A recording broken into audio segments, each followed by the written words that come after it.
Welcome back to our channel Guhapriya Kumar's podcast. இன்னையோட story பார்க்கலாமா?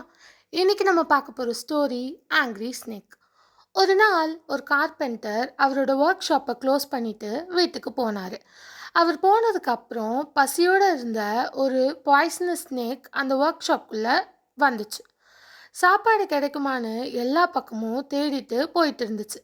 அப்போது எதிர்பாராம ஒரு கோடாரி மேலே மோதி பாம்புக்கு கொஞ்சம் காயமாயிடுச்சு. அதனால் ரொம்ப கோபம் வந்த பாம்பு, இந்த கோடாரி தான் என்னை காயப்படுத்துச்சு அப்படின்னு நினச்சி அதை பலமாக கடிச்சுது. ஆனால் கோடாரி இரும்பில் செஞ்சது, அதுக்கு ஒன்றும் ஆகலை.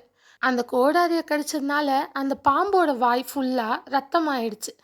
அதுக்கு மேலே ரொம்ப கோபம் வந்து அந்த பாம்பு என்ன பண்ணுச்சுன்னா, அந்த பாம்பு அந்த கோடாரியை இறுக்கமாக கட்டி பிடிச்சிருச்சு. ஆனால் அந்த ஷார்ப்பான கோடாரியோட பிளேட் அந்த பாம்போட உடம்ப ரொம்பவே காயப்படுத்திடுச்சு.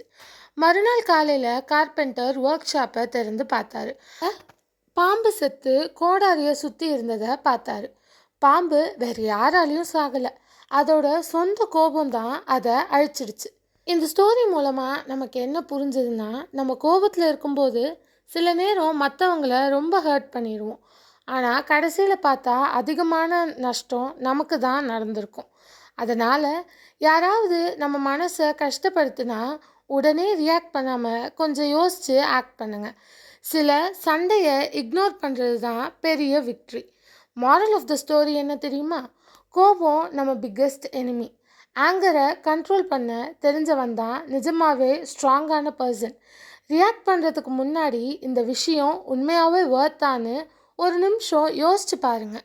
ஸோ இதுக்கு மேலே நீங்கள் ஏதாவது ஒரு விஷயத்துக்கு கோவப்படுறீங்க அப்படின்னா கொஞ்சம் யோசித்து எதனால் கோவப்படுறோம் அப்படின்னு யோசித்து, இந்த கோவப்படுறது இங்கே ஒர்த்தா அப்படின்னு யோசிச்சுட்டு கோவப்படுங்க. நான் கண்டிப்பாக கோவப்படுறது தப்புன்னு சொல்லவே மாட்டேன்.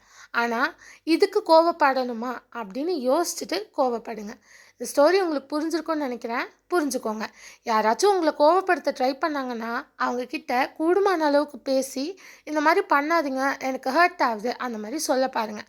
அதையும் மீறி அவங்க உங்களை வெறுப்பேற்றுறாங்கன்னா வேறு வழியே இல்லை, நம்ம கோவப்பட்டு தான் ஆக முடியும்.